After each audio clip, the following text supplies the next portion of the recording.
La construction de la plus grosse usine de batteries au lithium d'Europe est presque terminée. Le géant chinois CATL est l'un des poids lourds que la Hongrie a réussi à attirer grâce à un programme à plusieurs milliards d'euros pour développer le secteur. Mais certains dénoncent une attractivité surtout basée sur de faibles sanctions face aux violations des normes environnementales. Là-bas, c'est Semcorp qui produit des séparateurs de batteries.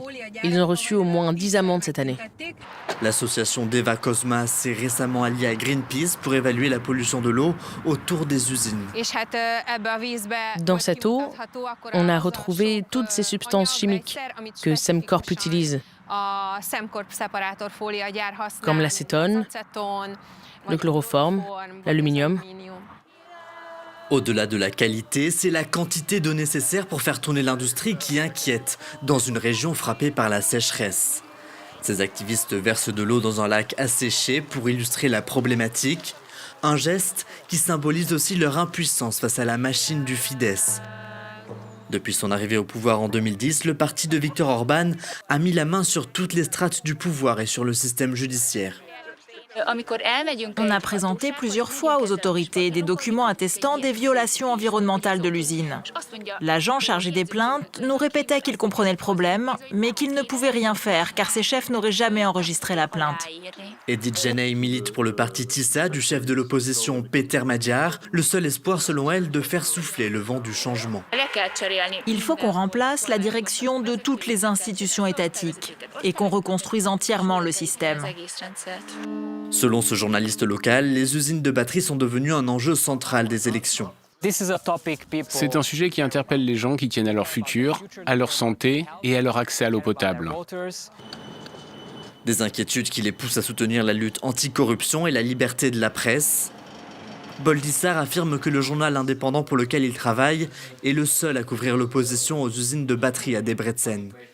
Le reste des médias est fidèle au gouvernement, qui balaie d'un revers de main les inquiétudes des manifestants. Ils essaient de les ridiculiser en les faisant passer pour de faux habitants de Debrecen, des acteurs. Il faut souligner qu'il n'y a aucune transparence dans ces investissements. Les gens imaginent que s'il n'y avait rien à cacher, ça ne se ferait pas de façon si secrète. Et que si la Hongrie attire tant d'investisseurs chinois, c'est parce qu'elle leur permet de se comporter selon les standards chinois. Accusée d'avoir ignoré les règles de l'Union et détourné des fonds européens, la Hongrie est désormais privée d'une vingtaine de milliards d'euros de subventions suspendues par Bruxelles. Pourtant, la reconstruction de la mairie de Mikeperc, financée par l'UE, se poursuit. Les fonds européens sont très importants pour toutes les collectivités locales au sein de l'Union. Pourtant issu du Fidesz, Zoltán Timár semble diverger de la ligne anti-européenne de son parti. Et il est aussi contre les usines de batterie.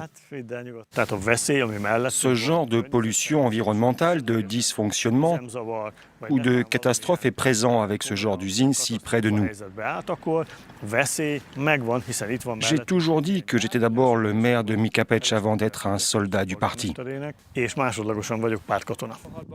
En revanche, les deals s'alignent parfaitement avec la rhétorique d'Orban sur l'immigration.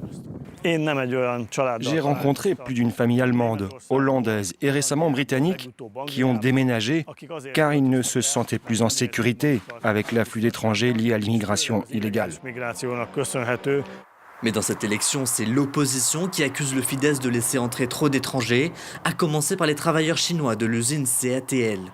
Le parti d'Orban a tenté de remplacer la peur des migrants par la peur de la guerre dans sa stratégie de campagne. Ces posters représentent le président ukrainien, le chef de l'opposition hongroise et la présidente de la Commission européenne comme des menaces pour la sécurité de la Hongrie. On va devenir une colonie russe, rétorque cette affiche, en référence à l'idée largement répandue selon laquelle la rhétorique anti-ukrainienne d'Orban serait dictée par le Kremlin. Nous pensons qu'Orban est compromis, qu'il est victime d'un chantage. On dirait qu'il agit pour les intérêts de la Russie sur la scène internationale. C'est affreux. En pleine tractation pour l'opposition, Edith Terita constate que la menace de la guerre agitée par Orban a fait son chemin. Je suis pour la paix.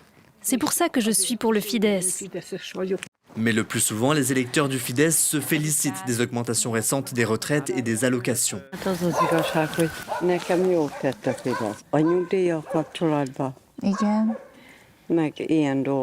Mert ez a 13. havi nyugdíj, ez sokat segített? Az a baj, hogy nagyon sok kínai hitelt felvettünk. Ennek ára lesz. Ára lesz. Vannak fiatal családtagok? Hát van. Itt lakik velem a lányom, igen. A helyen, meg az unokám. És ők is oda fognak szavazni a Fideszre? Nem. Nem? Mais tout le monde n'est pas aussi avenant. Szia! Magyar Péter csak azt tudja, hogy dolgozni, inni meg a családját ütni, de... Une image véhiculée par la propagande du gouvernement, explique Rita. En allumant la télé, vous entendrez que Peter Maillard et Tisa incarnent le mal. Les informations sont entre les mains des proches d'Orban. Et dites-vous bien que ce sont des chaînes gratuites. M1, TV2 ne sont pas payantes, donc elles atteignent les gens les plus modestes. Mais les sondages suggèrent qu'aujourd'hui, la majorité des Hongrois n'y croient plus. Sziasztok! Ti kire szavaztok? Ez az! Le parti d'opposition Tissa est donné gagnant du scrutin, mais cela ne lui garantit pas une majorité au Parlement. Il lui faudra une avance large sur le Fidesz pour espérer le renverser, conformément aux redécoupages électoraux, imaginés par Viktor Orban lui-même.